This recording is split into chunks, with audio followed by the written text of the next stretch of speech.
indivisible, with liberty and justice for all. I'd like to welcome everyone to our March 20th Select Board meeting. One of our Select Board members is attending by Zoom, Tim Roper. He's with us. The first thing is additions or deletions to the agenda. And because of another candidate that's thrown in the hat for a planning commission appointment, I'd like to add an executive session for deliberation for the planning commission at the end of the agenda after new business. Sounds good. Anything else on additions or deletions to the agenda? Next item would be to... Sorry, Arnie. Yeah. I don't know if we can do this tonight or not, but I think it's important that we revisit a discussion about extending the moratorium on the STR registrations. The reason I say that is because going through the minutes, I was reminded that Kathy Hasbrook told us she saw about nine STRs that were appeared to be operating in Chester that are unregistered. And with that in mind, if those people suddenly decide to register before we have the amended ordinance approved and enforced, they would not be subject to that for this year. It is not on the agenda for today, but we could discuss it under old business quickly to see where we want to go with it, but we wouldn't be able to take any action on it to our next meeting. Understood. Thank you. And I do have it slated to bring up at your April 3rd meeting. We were hopeful that Jim would also have his review completed by then. Preston did tell me yesterday that there's not a stack of applicants waiting to come in during that, if that moratorium is lifted for 2 days. So he did not have concerns, if that helps, Tim. Well, it would be lifted. It wouldn't take effect for 30 days until after we approve it. That's my concern. So we can wait and talk about it under old business, if that's fine. Next item would be to approve our minutes from the previous meeting of March 6th. Is there a motion to approve the minutes? Since I wasn't here, That's right. Motion to approve the minutes from All right. the 6th. second? Second? Oh, you second. Ariana's the motion and Peter's the second. Anybody has any changes, omissions, errors, deletions, anything on the minutes? There was one thing that I saw on page 5, line 19. I think it should read Preston said, not Peter said there. What line number was it? Page 5, line 19. No, I said that because he said how many we had, and then we were going up to 60, and I said that there were 20 that weren't used. Okay, I stand corrected. Thank you. Anybody with anything else? All those in favor of approving the minutes as written, please say aye. Aye. Aye. Yeah, okay. Citizens' comments. If there was someone here that would like to address the board regarding an issue that is not on the agenda, now would be the time to do so under citizens' comments. Are there any citizens' comments?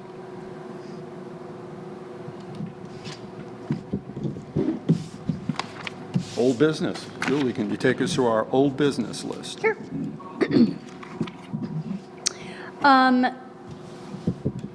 Legislative update. Heather would have been here. There are several things happening. This is changeover week, or last week was changeover week, or crossover week. So she will be coming to the second meeting in April, and we'll give a legislative update then. On the solar farm, I did hear back from Greenbacker actually this afternoon.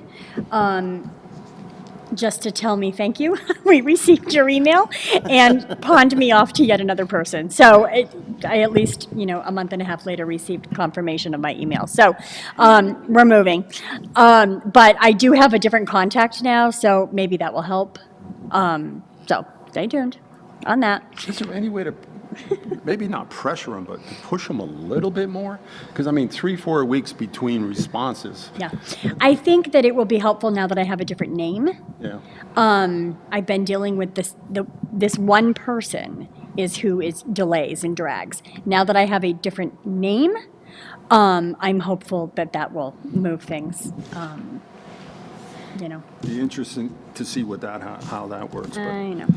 hopefully we'll be a little more quicker than what's been going on. Yes. Those panels will wear out by the time we own them.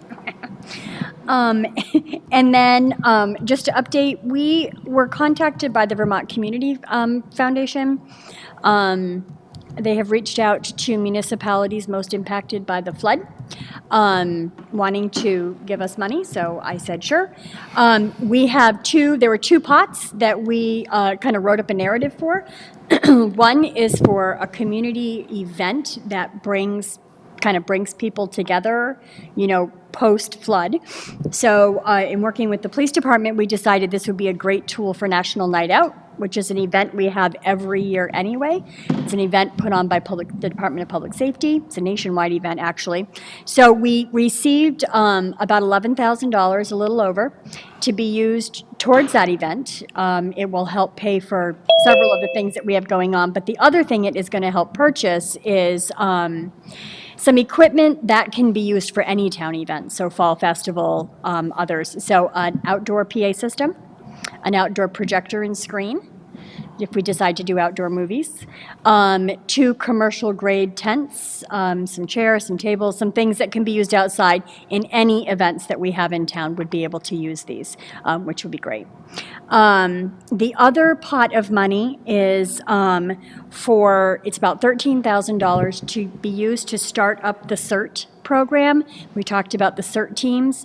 So this $13,000 would be a catalyst that would get that started. It would get all of we planned on 20 members, would get them outfitted with the PPE stuff that they need.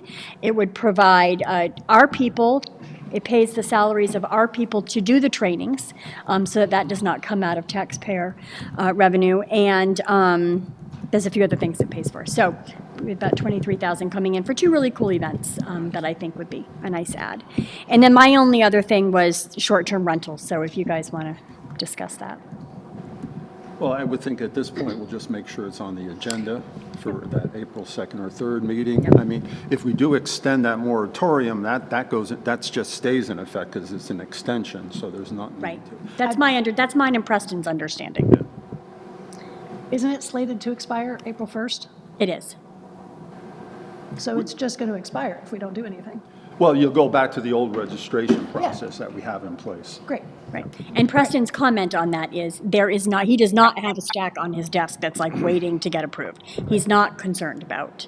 Great. And the biggest component of that, as Tim expressed concern about new registrants not being addressed, the piece about the fire inspection for people, even if they have fewer than 8, we spoke about that being retroactive. So even people who have already registered are going to have to provide that certification. And I'm still waiting to hear back from Landon about the state level. Okay. Yeah.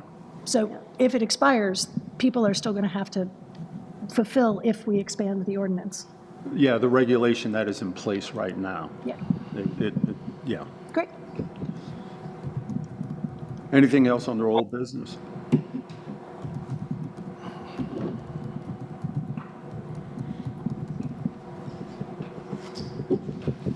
Hearing none, we'll move on to Planning Commission appointments. There is Kathy Hasbrook is here from the Planning Commission. Hugh Quinn, our chairman, is here from the Planning Commission. And we have a remainder of a 3-year term that expires March 2026. And we have 2 candidates that are interested in filling up that term, and it's Jeff Holden and I believe Gavin McMorrow. And usually what we do is have a small discussion with the candidates that are seeking a term that is when there's more than one person looking for it, trying to get that term. So I would like to start with, I guess, Jeff Holden. And can you just come up to the microphone and tell us your name and give us a little bit of history and why you think you would be a good fit for the Planning Commission? Okay, Jeff Holden, lifelong resident here, worked for the town. It'll be 34 years next month. I've got a lot of experience in the background with the utilities, water and wastewater superintendent. So that's the angle that think I may be helpful, because I know what our capabilities are and where we can go with that and how it's could help with the growing of Chester. I haven't been to a lot of planning commission meetings, but I'm sure I could get up to speed on the processes fairly quickly with as much experience as I have and with the town business and stuff. So, I'm just putting it out there, and I'm willing to do what I can to try to help. So, Anybody Any have questions? I do.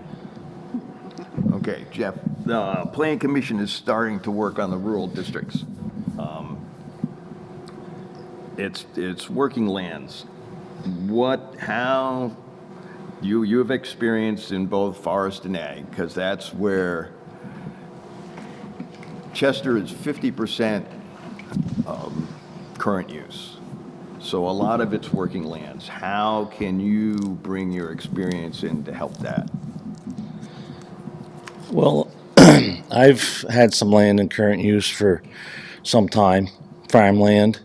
It's been, it was a dairy farm, and then it's been the last 28 years, I believe it's been vegetable farm, the land, plus hay fields. I know what a farmland how it helps the community, and especially this community, keeping it rural. We do, and especially being involved in the village here in the utilities, I know how much you can only expand and grow is what you're capable of doing. And if we're not ready for that, then,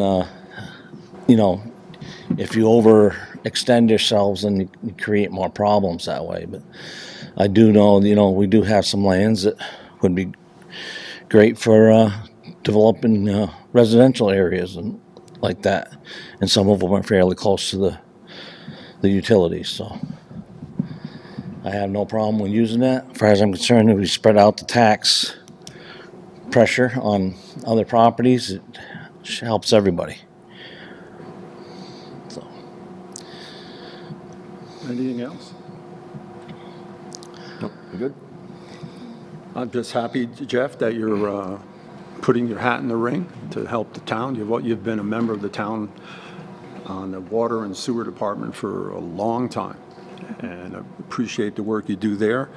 And it's interesting because a lot of the conversations that they're having now in the Planning Commission involves the infrastructure, which is the water and sewer, and I think you're pretty knowledgeable on that, so just appreciate that. Anybody else have any other questions or anything? No, thank you, Thanks, Jeff. okay. Another candidate that just came in under the wire yesterday, Gavin McMorrow. Can you please come up and just tell us a little bit about yourself and why you're looking to be on the Planning Commission? Sure. Hi, I'm Gavin McMorrow. I've met a few of you, talked to a few on the phone as well. My wife and I moved to Chester about 3 years ago right now. I grew up in this area. Lived in Peru, Manchester, so I'm not haven't been a full-time Vermont resident for my entire life, but a good portion of it.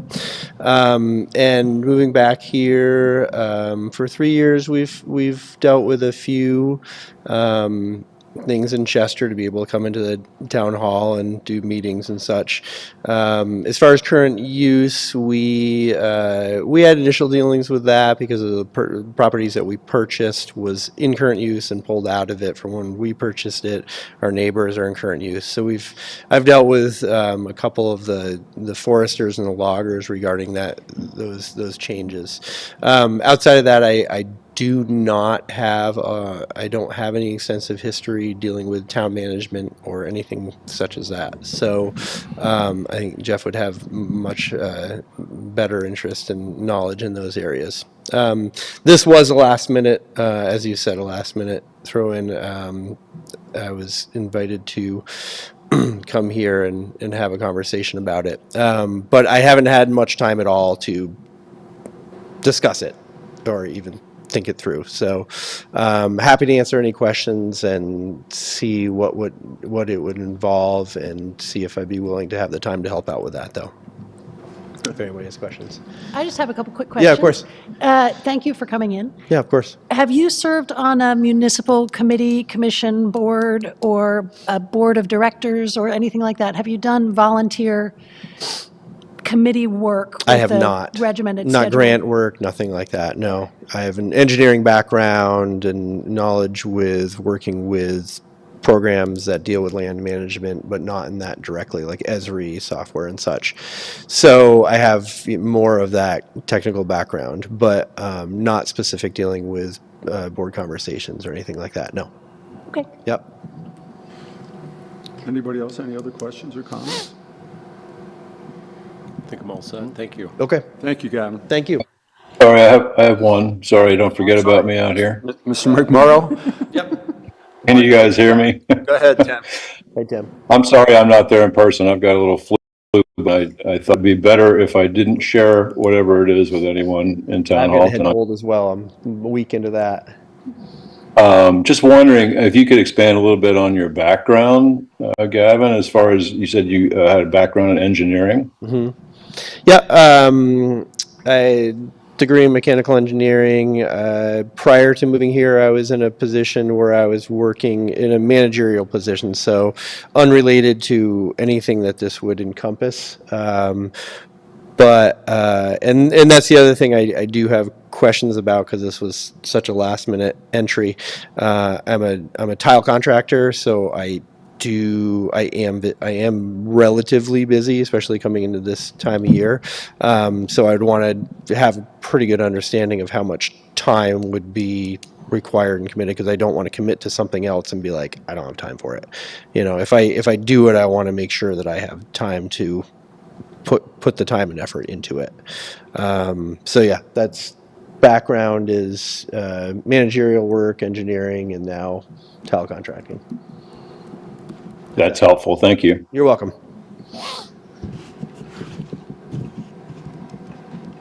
Thank you, Mr. McMorro. We have two more candidates that are here also, even though they're unopposed. If you'd like to come up and just maybe give us a heads up on what's going on. I don't want to put you on the spot. I mean, no, you have to come up to the microphone. That's why I'm here, to sort of make my case. So I'll keep it short. I'm Hugh Quinn. I've just recently completed my first 3-year term in the Planning Commission. And over the past 3 years, we've made incremental and purposeful progress in updating our bylaws. And I guess the other thing I want to share is the reason we've been able to do that largely is because we have, first of all, great subject matter experts in our town planner and our support from regional planning. All of the Planning Commission members have a voice. We all collaborate and work together very well. And we're respectful of everybody's point of view and opinion while we're deliberating on how to make these decisions. And I think lastly, we get great input from different community members that engage with the Planning Commission to make sure that we're representing all of the constituents, whether they be the business community, whether they be folks that are interested in different kinds of housing opportunities for young families or seniors. So we do get pretty good representation from community members, not a lot of it, but we get enough of it to help guide our process and our decision making. And so we've been able to complete starting from the center and moving out, the village green, the village center districts. We've updated all the core foundational components of the bylaws. And the thing that's remaining right now to sort of put a bow on this is to finish the work in the rural districts. So that work is underway. And I would like to be reappointed so that we can finish that work and sort of check that box. So, any questions? Can you remind me of who's on the planning commission right now? Yes, it's Kathy Hasbrook, John Cummings, and myself, and Barry Pinsky. Thank you. Yep. And I think John Cummings has been out for 3 or 4 months for fire training, and he'll be back next month, I believe. Yeah, so we've been sort of operating as a 4-member commission for the past, I'm going to say, 3 or 4 months, maybe 6. I don't know how long the fire training is, but I've reached out to John. He's completing his fire training, I think, in April, and he's eager to rejoin. So when he gets done training, he'll be, back with the team. Excellent. Thank you. Yep. Thanks, you. I'd just like to say thank you, Hugh, for serving and for your leadership there. I think you've made a big difference in our effectiveness. And it's much appreciated. Kathy Hasbrook, would you like to come up and give us a few words? So I'm Kathy Hasbrook. I've also been on for 3 years. I guess you could say I do a lot of digging. I find a lot of information out. I try to make links with people to bring expertise together. Because I sit outside of Preston's office, I can lob things in on occasion. And we made a plan when Hugh and I joined to start in the center and work out, and it's worked out really well. We've weathered a lot of controversy, and we were concerned about the issues that would come up in the rural districts, but we've forged a working team, so these issues don't look as insurmountable as they did 3 years ago. And I would like to see it through. And what else might be coming. So, thank you. Thank you, Kathy. Anybody have any questions or comments? No. Appreciate all the work that all the people on the Planning Commission have done for the town.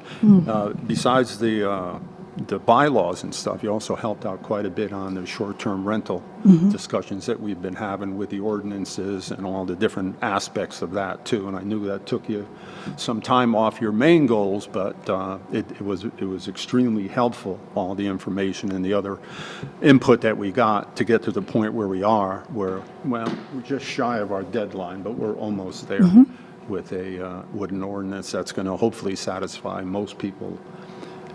Things like that are hard to do, and they're hard to get everybody on board and get everybody satisfied. But I think the document's going to be a good document when it does come out. And I thank the board for helping us with that also, and all your time, Kathy, because you seem like you're at all the meetings doing a lot of the work, and down at the town hall quite a bit too, doing stuff that's going on, and that's appreciated, much appreciated. I'd also like to say thank you, Kathy. You have an eye for detail and an ability to dig up information. A lot of times you don't say a lot, but when you do say something, it's useful, and I appreciate your time there as well, and your contributions. Thank you. Thank you, Kathy. Okay. So, you. But I think it's worth mentioning. So, the Planning Commission is down a member because the citizens of Chester elected to put Tim Roper on the select board. So you're robbing my planning commission skills and putting them probably in a better place. But anyway, I wanted to thank Tim. Tim, it was great having you on the planning commission. We're going to miss you, and we're going to try to figure out how to fill that gap and keep things moving. But thanks for everything you did over the time you spent on the planning commission. I appreciate it. Thank you, Hugh. That's kind of you. Thanks, Hugh. The appointments for the Planning Commission will happen after we have our executive session, deliberative session. We will take action on that later on tonight. For the time being, we're going to move on to the DRB appointments. And right now, we're looking at three-year terms, and the folks that are sitting in those positions are looking to get reappointed, and there's no one that's opposing them at this point. Scott McDonald, a 3-year term expiring March 2027. Gary Koger, a 3-year term, March 2027, and Larry Simones, an alternate on a 3-year term expiring March 2027. So I would entertain a motion. I was going to move to approve the slate of 3 candidates for the DRB. Second. Ariana's the motion and Lee is the second. Any discussion on it? I think we have an excellent DRB board also. They've been involved in some pretty controversial stuff and a lot of different permits that have been coming forward to them, and they always do a professional, thorough job, it seems. And it's good that we have a team like that, because we are a town of record where some of our proceedings can be used in court because of the way they're handled and the designation that we have as a town like that. So it's great that these folks want to stay back on for another 3-year term. I know Scott's relatively new, but I think Gary and Larry Simones have been on for more than a couple of terms, so they've been serving the town for quite a few years. And there's a lot of experience that comes there, and a lot of these jobs have a learning curve to them, whether it's the select board or the planning commission. But as long as you're willing to learn and you're dedicated and you want to take the time, it seems like it works out well for the town and for the people that volunteer for these positions. So I just wanted to add that. Anybody else, any further discussion on it? Just want to thank them for being a part of that group. All those in favor of the motion as stated, please say aye. Aye. Aye. Anybody? Aye. Anybody opposed?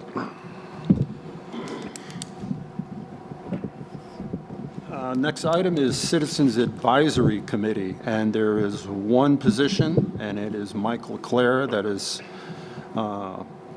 willing to stay on for another 3-year term that expires in March 2027.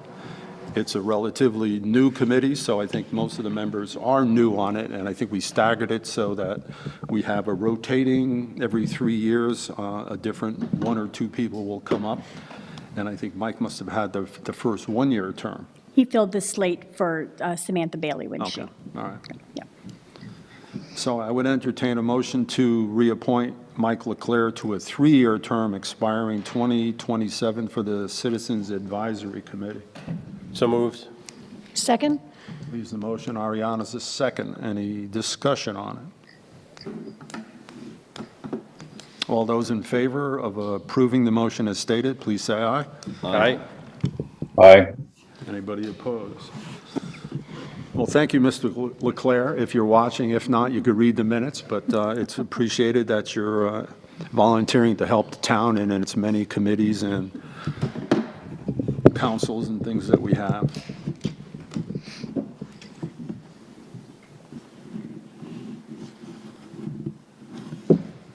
Next is Housing Commission appointments, and these aren't specific to a person. They're just where the representatives come from, and I believe it's the Regional Planning Commission has 1 representative, and it's a 3-year term on the Housing Commission, and we're looking to reappoint that. Who have they been? Has it been Jason? It's been Jason. It has been Jason?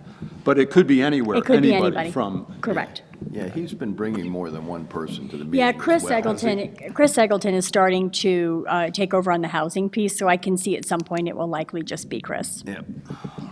Peter, are you a member of that, the Housing Commission? No, I just go to any meeting I want, and that's just one that I always go to. Yep. Okay.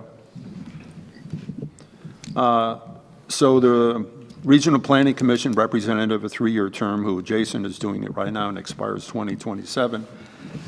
And the PC representative, It's been Hugh. It's been the chair. been the chair, Yeah. and it still will be the chair for another 3 years. And that's Hugh Quinn.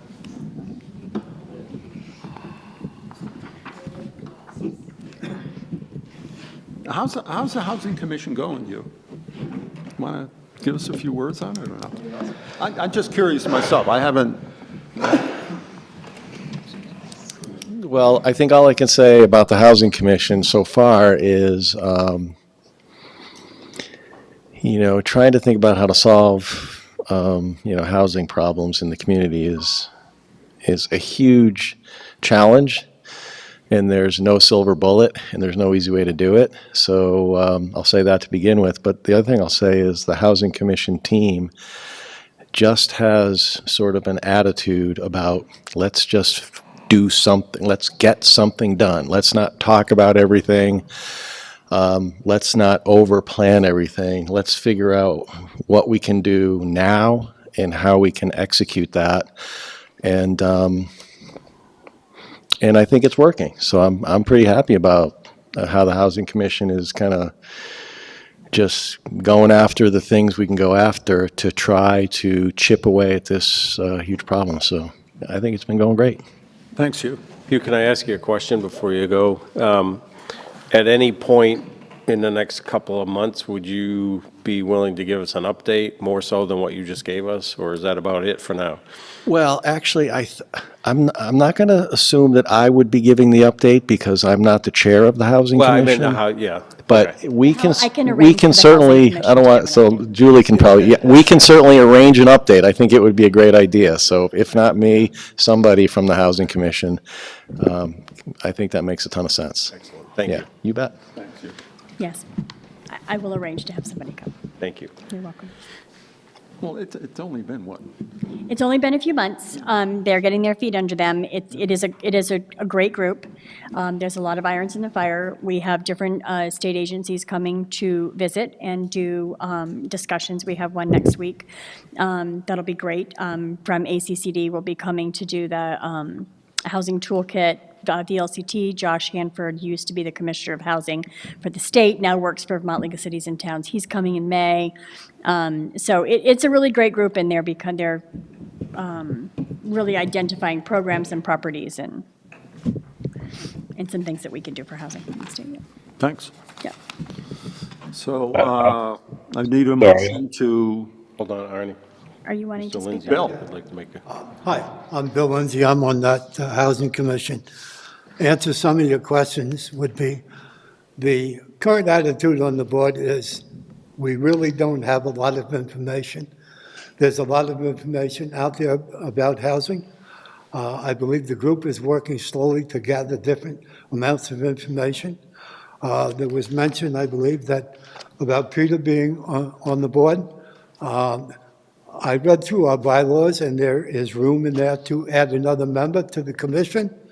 And I would like to see Peter added to the commission. He brings a certain expertise regarding engineering, and knows the lands probably 100 times better than I do.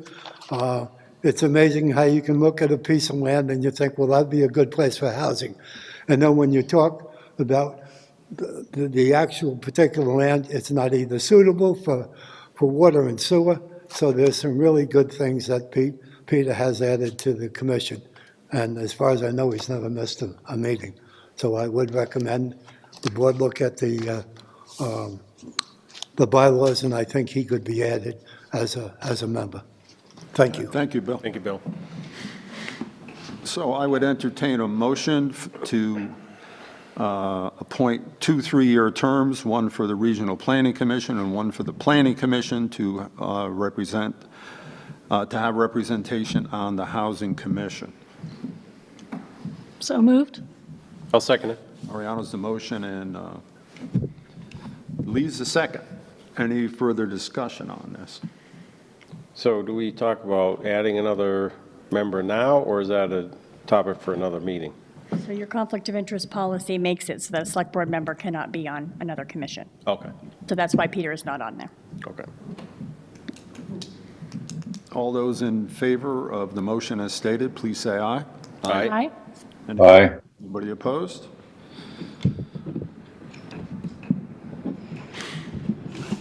I enjoy going to meeting too. I hit that in the advisory commission. They're both good Yeah. ones.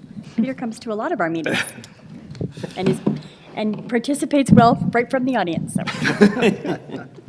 Good. Next item on our agenda is paper of record. We have two paper of records that we've been using for, I don't know how many, it's been quite a few years. The Vermont Journal and the Chester Telegraph. I think they both do a good job in their areas that they excel in. I think we've been fortunate to have both of them in as our paper of record, because I think we catch a lot of the folks, a lot of the digital folks that are online and with the Chester Telegraph, and then the Vermont Journal serves a purpose because it is delivered to every house in the area, and it's a paper copy. And there's still some folks that are into having the paper. And at our house, we get them both, one online and one comes in the paper. There's been a little bit of change. As everything else, there's been a little increase in the rates. But other than that, Sean, if you would like to speak to the board? No? It's pretty straightforward at this point. Any concerns or questions from any of the board members regarding the information that you got in the packet regarding the two papers? It's a lot different than some of the years that we've had this discussion, and I'm kind of glad it's kind of calmed down into being a routine housekeeping thing. Yeah. All right, I would entertain a motion that we appoint the Vermont Journal and the Chester Telegraph to be our papers of record for the next year, and I guess that would expire till a year. Yep. I'll make that motion. Yep, go ahead. Leaves the motion, Ariana, as a second. Any further discussion on this? All those in favor of appointing the paper of record to be the Chester Telegraph and the Vermont Journal for the next year, please say aye. Aye. Aye. Anybody opposed? Motion passes.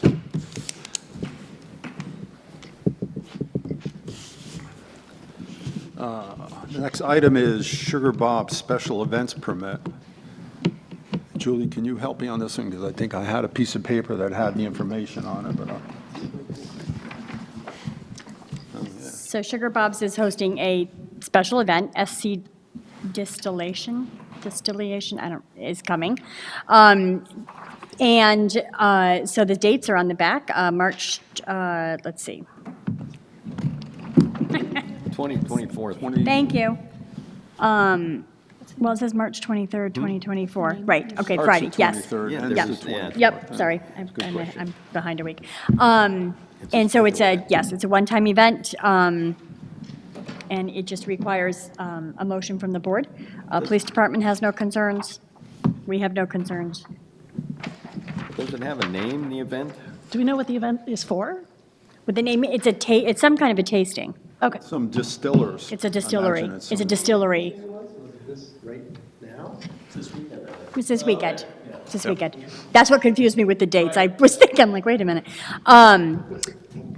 Yeah, it's been a long day. It's a distillery that is coming.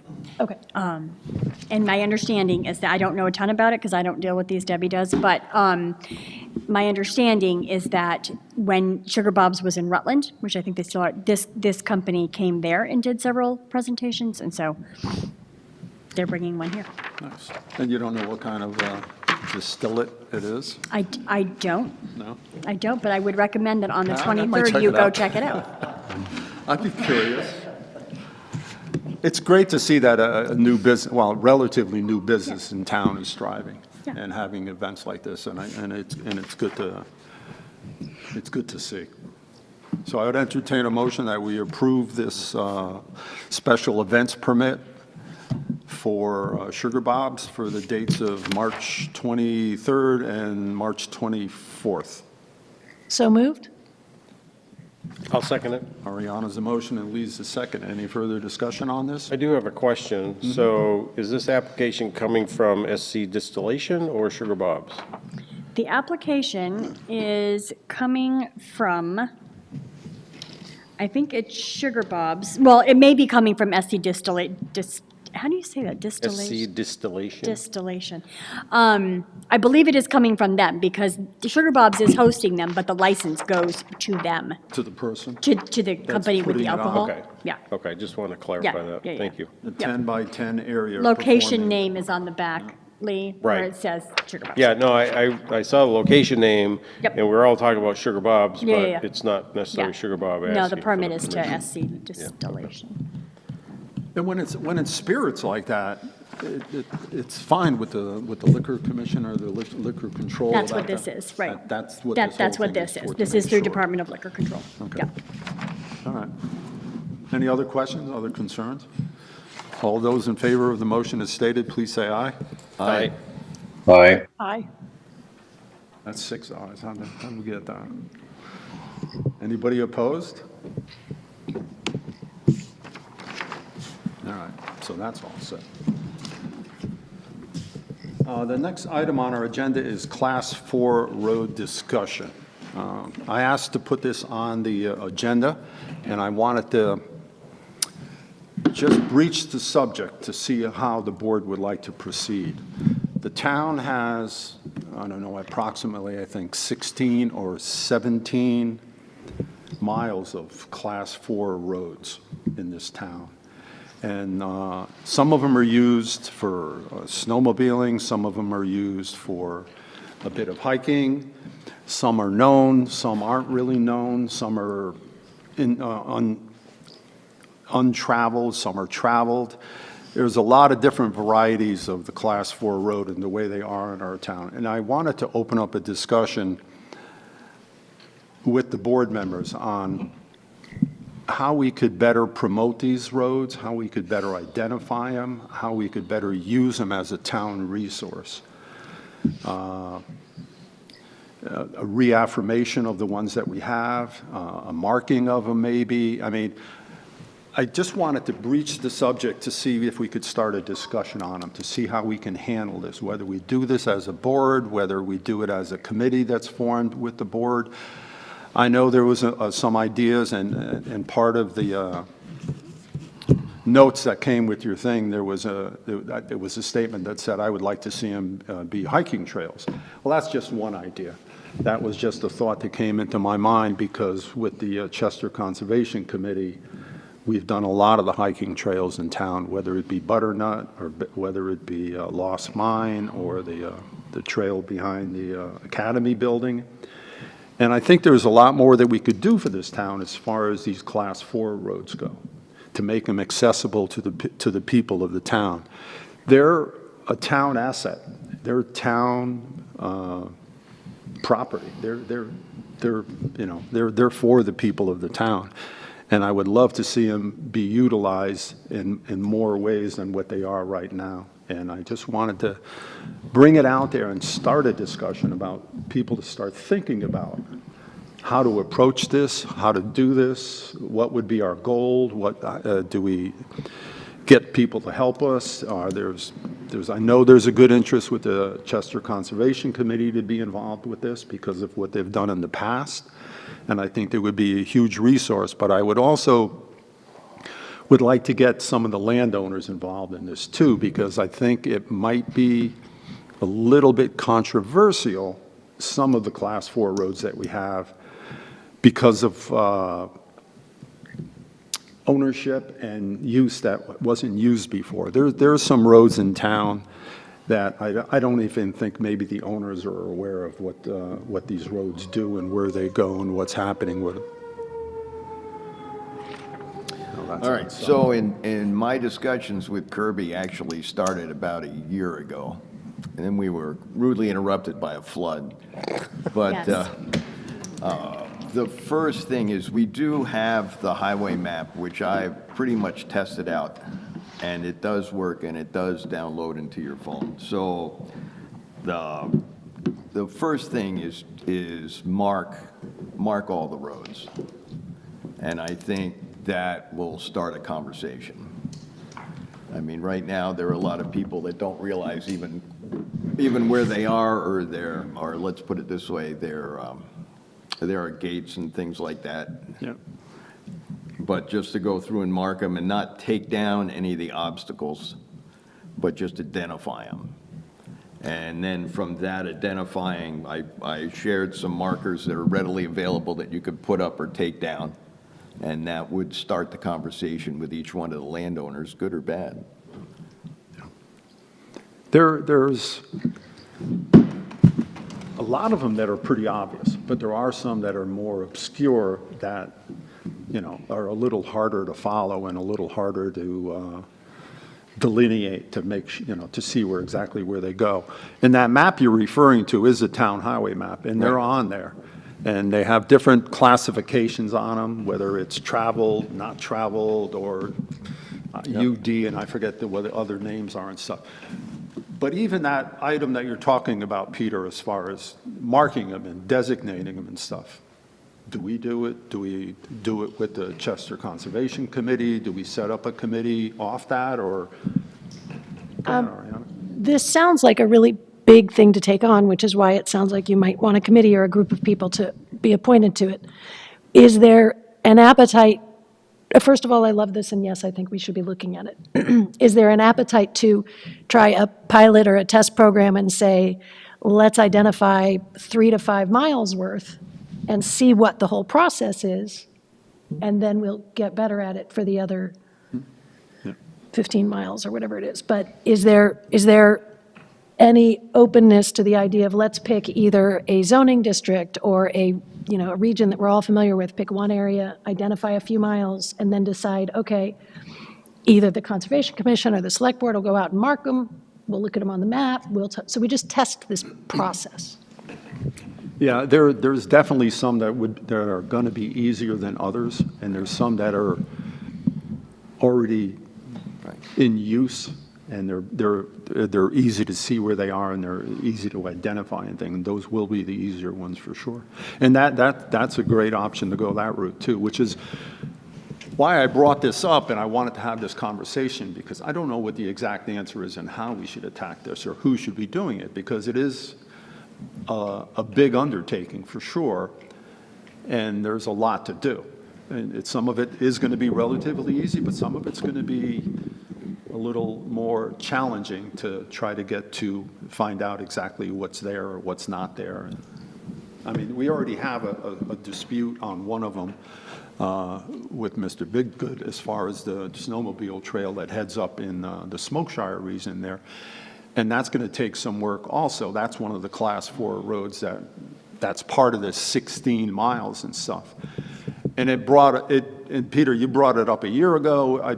It's been talked about before, and we just never pursued it further. But now when things come up, it would be nice to lay it out and make sure we know where everything is, so these issues of the controversial issues about ownership and right-of-way don't come up again, because maybe it'll help cement the use of it and the possession of it to the town, to where it should be and to where it makes sense.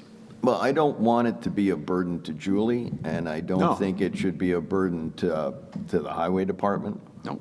I don't think that. We thank you. Yeah, we thank you. Right. I mean, because that's it. This could just, you don't want this to add to what you're already doing.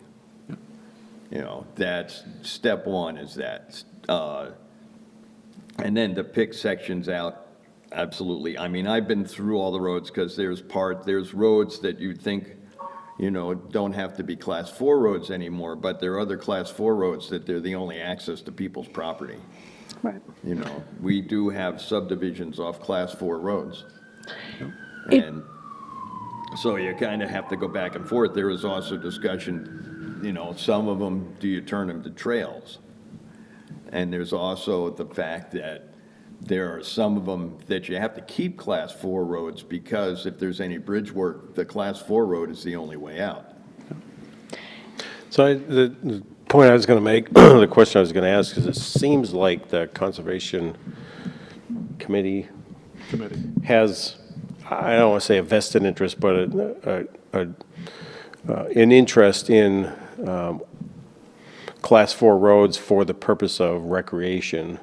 And I guess my suggestion would be, in addition to what Peter said, is if that commission or committee has an interest in identifying some of these roads that would be advantageous to mark as trails, or to have, what would that group's first priority be as far as, a couple of roads that you would look at, mark, and then have the further discussions, and then, pick the low-hanging fruit and then figure out where it goes from there. It seems like, again, I don't have the time or necessarily the level of interest that somebody else would have, but I think that'd be a good place to start, is with the conservation group, and to see what their recommendations would be to us as far as what roads to attack first, and then go from there.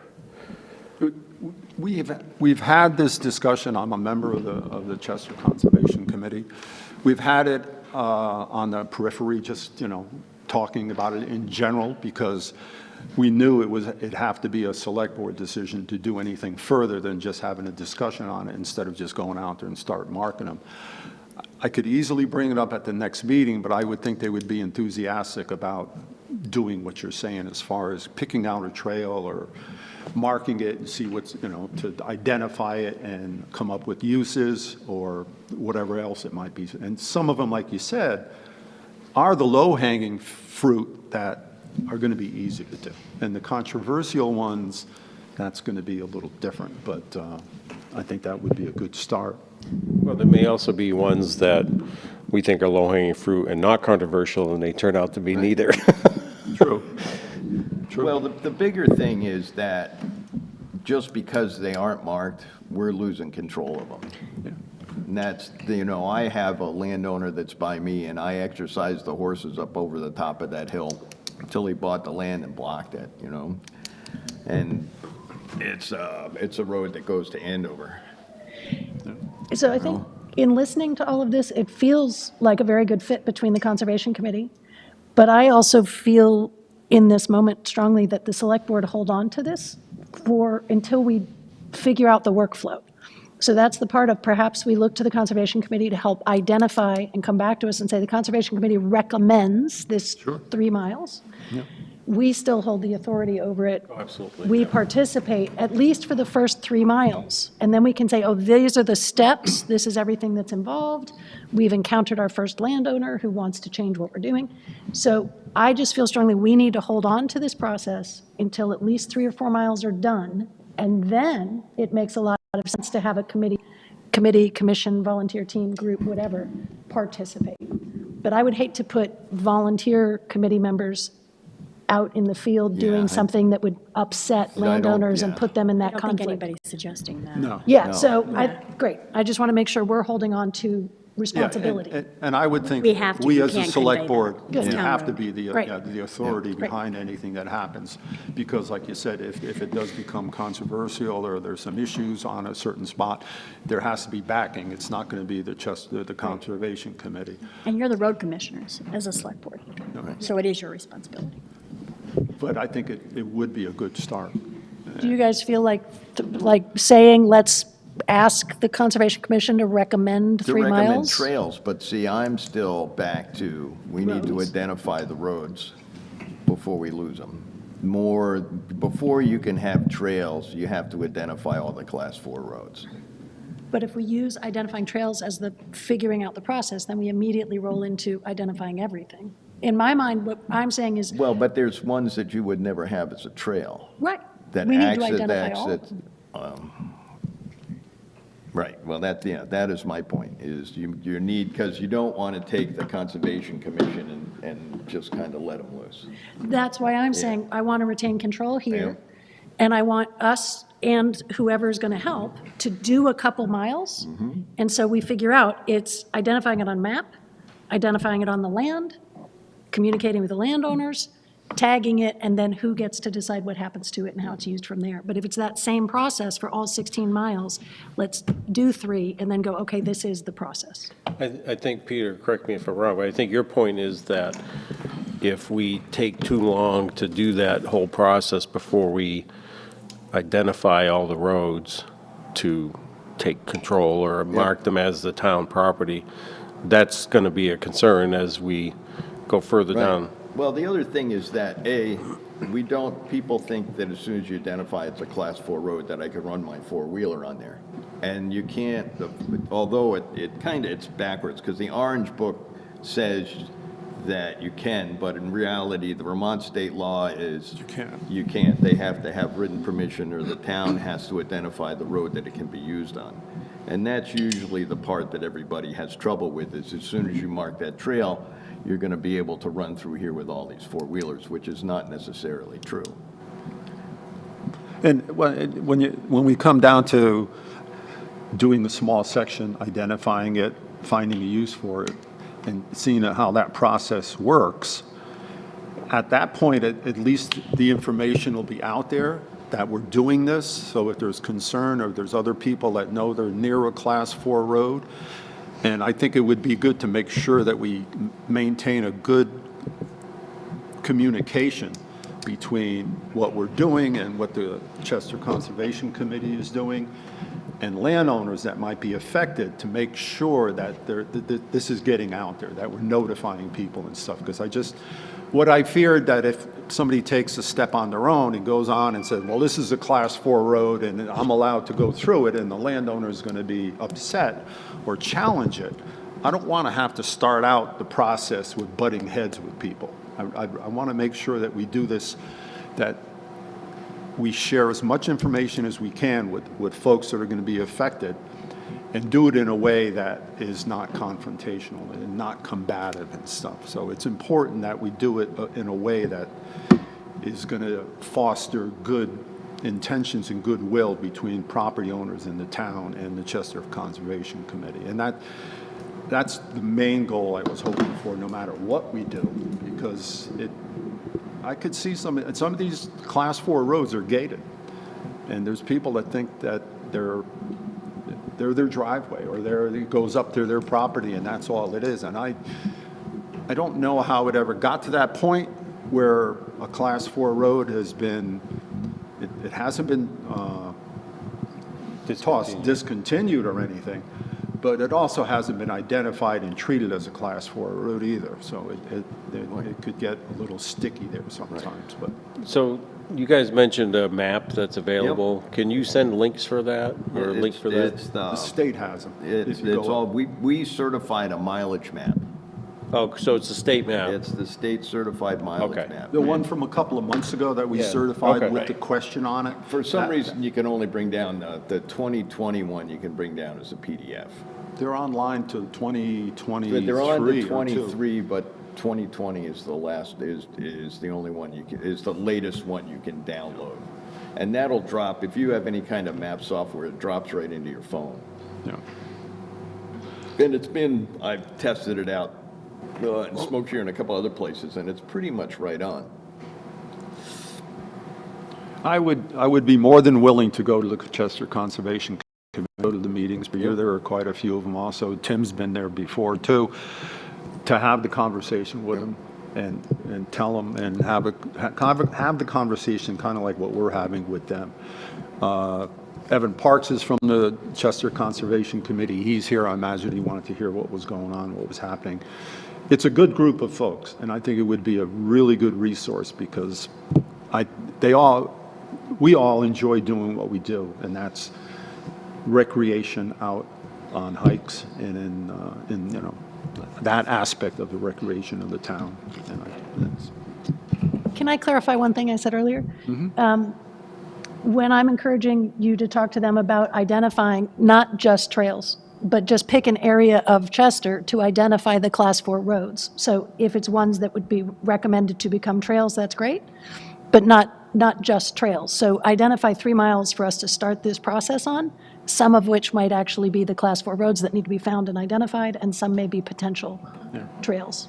I didn't mean just trails. Yeah. A lot of I towns, when they would- had the ancient road program back in 2006 to 10 or somewhere around there, took their Class 4 roads and basically turned them all into trails. Right. Because you lose your maintenance requirements if it's a trail as opposed to if it's a Class 4 road. If it's a Class 4 road and they're starting to get a little more stringent about the maintenance on it, the culverts and the bridges and the washouts and the runoff, if it's classified as a trail, you still have access to it, it still retains the 45 or 49, three rods. Right, 3 rods. 49 feet or something, the right-of-way.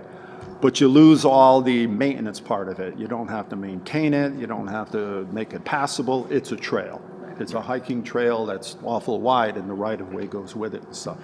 So I would think that a lot of these Class 4 roads that we have, I don't ever see, well, some maybe, but most of them I would never see that they would turn into roads ever again. So maybe the classification change from a Class 4 road to a trail would make sense, because it would help as far as the maintenance goes with it too and stuff. And there's, Can I make a comment? yeah, go ahead. I like what Ariana's saying about identifying some areas. I would tweak that a little bit though, Ariana, instead of saying, 3 or 4 miles, maybe 3 or 4 roads, or the beginnings of 3 or 4 roads, because I think what we're going to find is that different roads we'll want to classify them differently. So if we just pick 3 or 4 miles of one road, and maybe that's not what you're saying, but that's kind of what I heard. That's not really going to inform us as much as if we pick 3 kind of different diverse roads and look at them separately. Does that make sense? Sure, I think that's what we were thinking. The Conservation Committee might come back with a recommendation around that, which roads, which mileage. Right. But yeah, I have a list of roads that I did before. What are snowmobile trails, what are not snowmobile trails, what roads have sole access to properties, so you wouldn't turn around, and actually there was quite a lot of those, and ones that connect with the other town, that there are Class 4 roads on the other town that they connect to, and whether they're a Class 4 road or a trail that they connect to. Yep.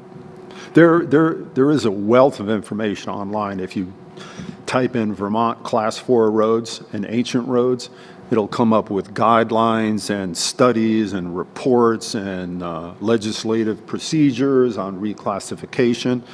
There was a reclassification, actually it was, we gave up a road on the Quarry Road about 2-3 years ago, and there's a whole process for it with hearings and meetings and citizens' inputs and a lot that goes to it to do it. But if you punch that in and take a look online, you'll end up with a whole bunch of different information on what goes on with the roads and stuff, and there's a lot out there. And I just think it's an important resource for the town, and I just want to make sure that somehow we use it and preserve it so that in the future it's established. It's a road, it's a trail, whatever it is, and there's not, and we could maybe avoid some of the disputes that come up sometimes that because of the work that we do. And the trails are popular in town. Butternut and Lost Mine, and they're extremely popular. And all this would do would add more to it. And a lot of them are really, they're kind of exciting because they connect one part of town with another part of town. There's some that head up off of High Street over to Popple Dungeon, and there's other ones that go and cross over different areas that you can make loops and stuff, whether it's for hiking or whether it's for bicycling or whatever. But I just think it would be a great resource.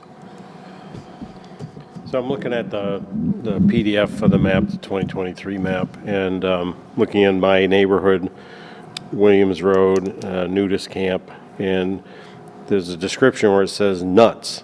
Does that mean you got to be nuts to drive on it? I'm not sure what that designation would mean. It's just, it looks like a dead-end road, but, Refers to the residents.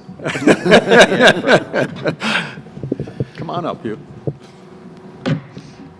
Yeah, Hugh Quinn, I just want to basically say, as a citizen, I would support any activity that would help identify these Class 4 roads and mark them, because as a community member, I know I've often, Lori and I do a lot of hiking and cycling, and, sometimes we're pretty sure this is a Class 4 road that we might be able to ride on.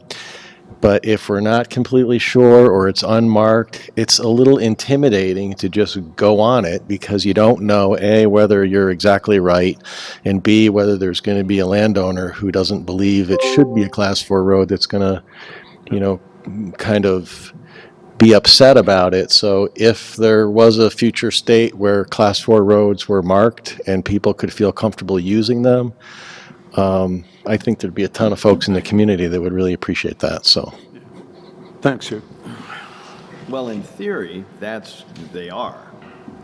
That's the thing, is to take it back to what it was. We had previous select board members that really paid attention to Class 4 roads and made sure they were open.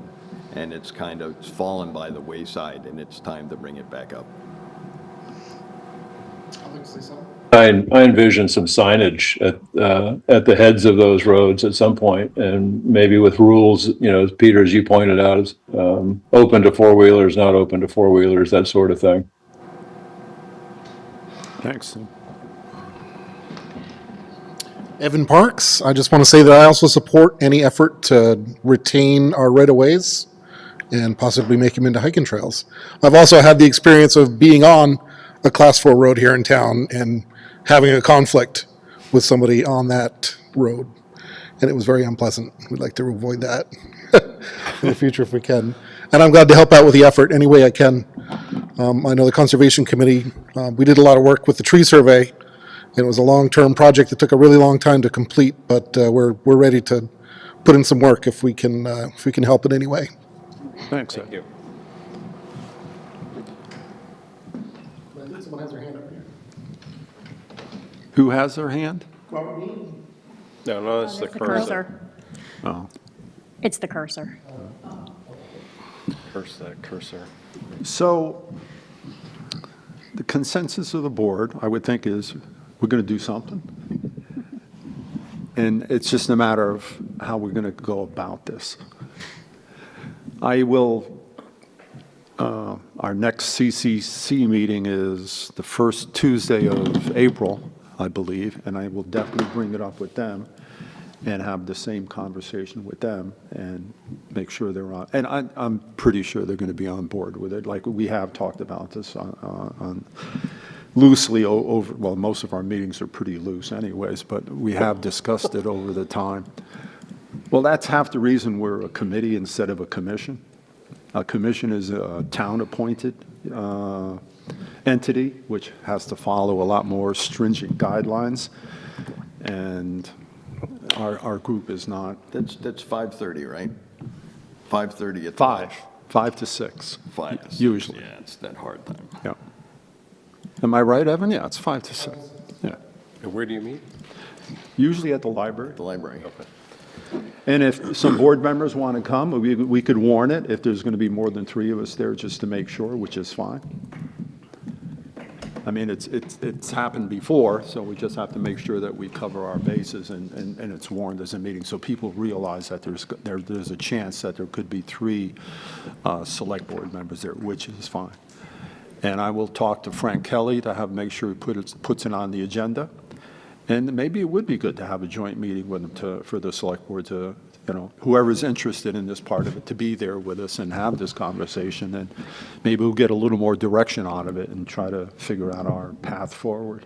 But it seems like we're all kind of in agreement that we would like these roads to be identified and utilized, and people of the town feel comfortable using them, which I think would be really important. And because, like Evan said, sometimes you could create a little controversy going on a road that you think is okay and it should be okay, but not everybody sees it that way. And I don't think that's going to be the case on most of the roads. There might be a few instances like that, but most of them are pretty obvious, and they're where they are. They're on the records. They're part of our town history. They're part of our town byways, and it should be a pretty straightforward case on that, but we'll see what happens. Anybody else have anything else they want to contribute or mention or comment on? I think it's a great idea. Thank you for bringing it up. All right, so we'll move on to our next item, which is a tax anticipation note. Julie, I thought I had this all together, and then it changed again. So now we have two of them. We have a bond note and a TAN note. You're dealing with the TAN first. So the tax anticipation note is a document we do every year about this time of year. For those who are new, Chester is on a calendar year, January to December. We do not start generating revenue until July when we issue tax bills. So we operate a good 6.5 months, kind of in arrears. So often we have to borrow a tax anticipation note that bridges us through until we start receiving that tax revenue. We typically pay back our TAN in October, November, early December, when all tax revenue is in. So this is that document. This year, we are looking to borrow $1 million. This is a standard amount. Over the past few years, we have been able to borrow less because of different things that we've had going on where we could kind of had good cash flow because we had $900,000 in ARPA funds. So that particular year, we didn't really have to do a large TAN. We've had large construction projects going on where you could kind of play with your cash flow a little bit. A lot of those pieces are gone now, so we're kind of back to the days of having to do the TANs, larger TANs. So this year, we're looking for $1 million. And it would be, this pays it back at the end of December. We would likely pay it back sooner, obviously just to save interest wherever we can. So. We talked about a line of credit. So the lines of credit now have an interest rate that is much higher, like 3 to 4%. Yeah, okay. And so our million, the reason we're not looking at that, Peter, is because we know we're going to need the $1 million. Yep. And I can tell you one of the reasons we need the $1 million this year is because we had a storm in December. Oh, yeah, So I know you'll we have the remember, we had the current expense note we did in December, right, that helped us with cash flow because we had expended that amount during the flood. That 1.9 current expense note brought us to where we needed to be. Yep, no, I got you. So we have you were talking that we could bridge a little bit with from the bond bank So between then and FEMA? That's the other one. that'll be the next one, but if you want me to go ahead and explain them now, I Go for can. it, you're on a roll. So there was supposed to be this amazing program, and the bond bank was going to come save all of us that had flooding. Not so much because IRS and bond rules came into play, and that really changed the program. They had $39 million worth of requests for $15 million that was available. So they did a proration. Chester ended up with $303,000. Not a tremendous help, but still wanted to take it. Then there was a rule that came in that said, okay, you can use this $303,000 and you have to use that to pay onto, or in their language, pay off, not in our case, your current expense note, which of ours is 1.9 million. Fine, we have 90 days to do that. Okay, the $300,000 still helps with cash flow, that's fine. But then they added that as you start receiving FEMA reimbursement, 50% of that reimbursement that you receive each time has to go to paying off paying off this bond. And you had to do that within 45 days. So there goes the cash flow. Yeah. So there goes your cash flow. So I had a conversation with our attorney, Eli Emerson, he's our bond attorney for the town, and said, this is a waste and just will cause me more administrative headache than anything, and it just isn't worth it. To which he said, But we're still a little nervous. I'm still a little nervous that the $1 million TAN may become difficult come the end of June, because we still have construction projects going on from the storm. Right. And so those are large dollars. We have another debris pile of $120,000 that we're going to be shelling out. So we have expenses that we don't normally have this time of year. They will all get reimbursed, but that doesn't help us right now.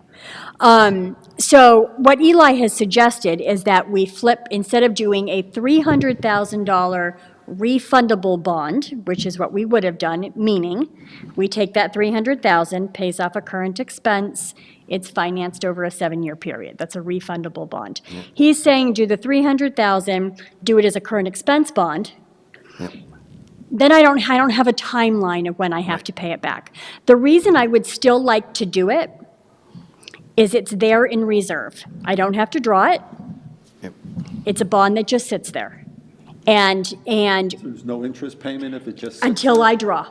There's no interest accumulated till I draw it. If we don't need to draw it, fine, I'll draw it, I'll turn around and pay it back, bond goes away. Yep. But it's there. And the reason that I like that versus having to then maybe in June request another $300,000 on the TAN has a 5% interest rate, the bond has a 1.3. So Yep. it's a little bit of, I mean, it's a lot of numbers, it's more loans, I get all of that. Anything associated with the flood, the 1.9 million, the 300,000 is all going to be paid back through FEMA reimbursements, which are now starting to flow, which is helpful. The other thing that has happened with FEMA is there has been a changeover in the head of our division, which has proven to be helpful. What they've done is they've lessened, because FEMA is 8 weeks behind. And so the heads of FEMA are not very happy, because that's 8 weeks of a lot of staffing that they're having to pay for, because the projects are taking so long, because their requirements are ridiculous. So the new person that has come in has streamlined and said, we're going back to the way we did this during Irene, which was I don't have to upload every file or every piece of paper that I have in my office. Doesn't need to be uploaded. I need to retain it in the off chance I get audited. But I have my spreadsheet that I do. I've handed that off. They love it. I think we're going to really start seeing money flow at this point. So And there's no strings attached to the FEMA money, other than we have to use it for flood expenses? the 300,000? Whatever the FEMA, no, the 1.9 million. The 1.9, that was a current expense note that we did in December. Okay, but FEMA says, here's your money, and they That's don't, not through FEMA, that's through M&T Bank. We TAN cover is true. between the two. The FEMA reimbursements are for You, damages. the we've already had. 1.9 million current expense note. Right. Is that what you're talking about? Yeah. That's not from FEMA. So- That is from M&T, that was from M&T Bank to cover FEMA expenses. right, but FEMA's going to reimburse us for something, right? FEMA's going to reimburse us for our projects that we submit to them, yes. Okay. When and then- that money comes in, we But will there's use no it to pay strings off. attached to that, because you said something earlier about, here's your money, but you could use half of it for this or whatever. instead That of- is the bond. Right, but. that's his bond. But FEMA money doesn't have those strings. No, because they're reimbursing us for Right, right, expenses. okay, I just wanted to double And check. as that money comes in, starting in July, right now, we're just kind of hoarding it as it comes in because we want it for our cash flow. But in July, those will start paying off the current expense note, like right away, Okay. to get that down. Yeah.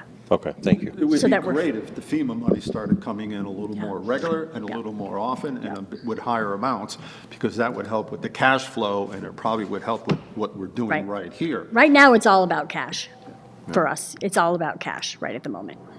Yeah. Yeah.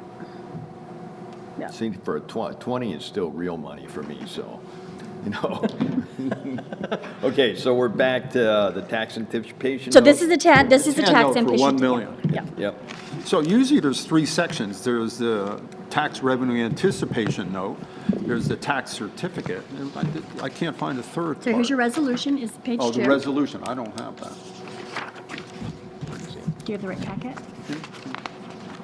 So we're going to do each one of these individually? it's time Yes, to watch. yes. Whatever. Here, it's just fine. take I'll mine, just you'll take the mine. original. Just take Just mine. 3. I'll just do them all together. Yep.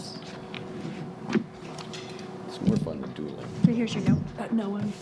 tell you later. But I could do all these three together, no? We used to do them all separate, each section of It's, it. it really doesn't matter, and you can do it however you So want. I'd entertain a motion that we approve the Town of Chester tax revenue anticipation note dated March 20th for the amount of $1 million Yep. and a Town of Chester tax certificate anticipation of borrowing note Your resolution. and a Town of Chester resolution tax revenue anticipation borrow. It's the same one. Oh, one's a tax Yeah, certificate and and one's one's a a resolution, resolution. right. One gives us the authority, one explains why we have it, and one says we want the money. Basically is what it comes down to. So Three different moved. sections Well to it. said. So moved. Was there a second on that? I'll second it. So Ariana's the motion and Lee is the second. Any further questions or concerns regarding a $1 million borrowing note? All those in favor of approving that motion as stated, please say aye. Aye. Aye. Anybody opposed? You want to sign him after? Yeah. You want to sign him after the meeting, or? It doesn't matter. Do them now.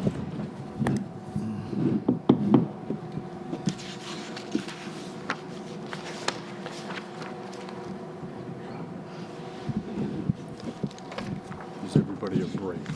So this bond bank document from Just the two. Premier Piper, Nope. Eggleston, and Kramer, all that has to do with this? I'm sorry, what was that? The bond bank documents from Premier Piper, Eggleston, That's, and Kramer. the bond bank is going to be your next one. But Oh, the so TAN that's is it, also okay. from Primer Piper, yeah. all right, that's, just checking.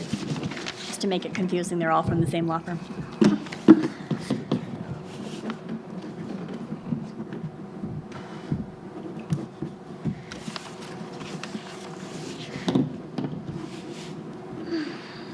And this has the same three parts. Yeah, the bond has a little bit more to it. Keep myself organized here.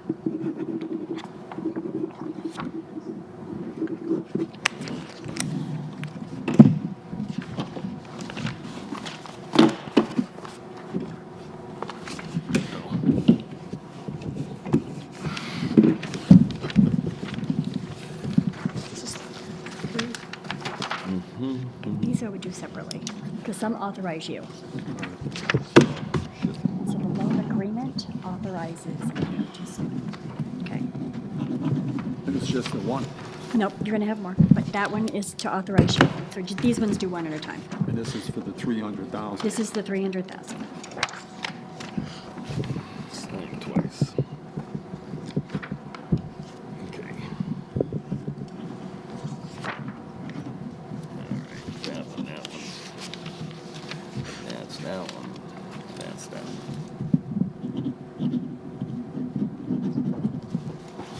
Okay. Now these, so they don't get confused, I'll bring them back. Thank you. We're on to the $300,000 one, which is a loan agreement, Municipal Climate Recovery Fund. Sorry. Oh, that's all right. Dated March 26, 2024, in the amount of $300,000. And the motion 303. would be to authorize the chair to sign this one. 303,000. 303. 303,000, sorry. Don't forget my 3,000. Move to authorize the chair to sign the $303,000 bond note. Second? Ariana's the motion and Lee is the second. Any further discussion on this one? All those in favor of agreeing to the loan agreement and authorizing the chair to sign it for the $303,000 dated March 26, 2024, please say aye. All right, Aye. Anybody opposed? That's the first part of this one. Usually we Here's do your them. general obligation note that you all sign. And I would entertain a motion to approve this United States of America, State of Chester, State of Vermont, Town of Chester General Obligation Note from the Vermont Bond Bank for the amount of $303,000. so moved. Lee's Second. the motion, Ariana's a second. Any further discussion on this part of it? And this one, we all sign. All those in favor of the motion, please say aye. All right, Aye. Aye. Anybody opposed?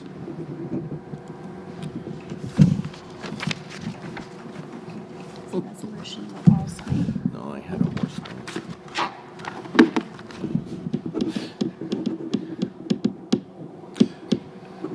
backwards. We should start with the resolution. Yeah, probably. Because the resolution is the one that gives us the authority to do all those. So we hereby resolve in our general obligation to the amount of $303,000 and from the bond bank. I would entertain that motion. So moved. Second? Leaves the motion, Ariana is the second. Any further discussion on this? All those in favor of the motion and for the resolution and certificate of general obligation for a bond in the amount of $303,000, please say aye. Aye. Aye. Anybody opposed? And then this one authorizes you to sign. This is appointing me as representative for the bond bank, so I can go.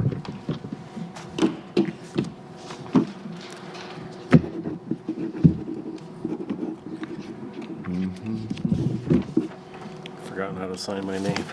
You were going to. And this one's just for the $303,000. I don't sign anything anymore. That's right. Remember how to be in Vermont anymore. This one here too.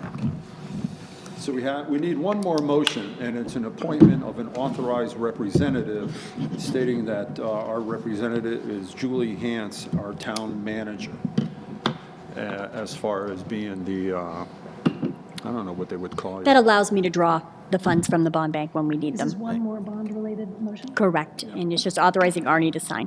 Move to approve authorization of Julie Hance as the representative in matters related to the bond, And giving the chair the authorization to sign it. and giving the chair authorization to sign it. Second. Ariana's the motion and Lee's the second. Any further discussion on this? All those in favor say aye. Aye.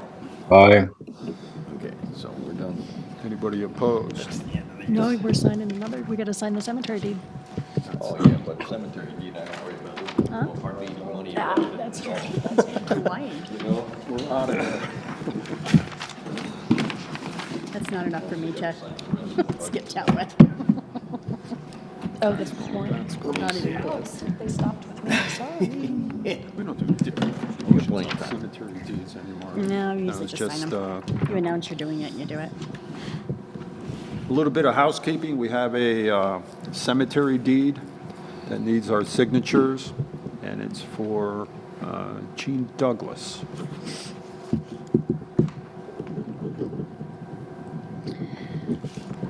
No motions, just signatures.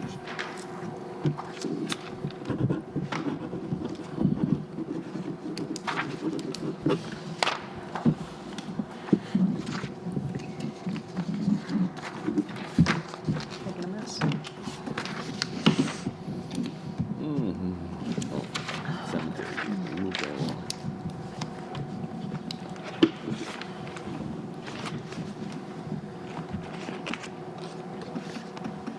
Yep.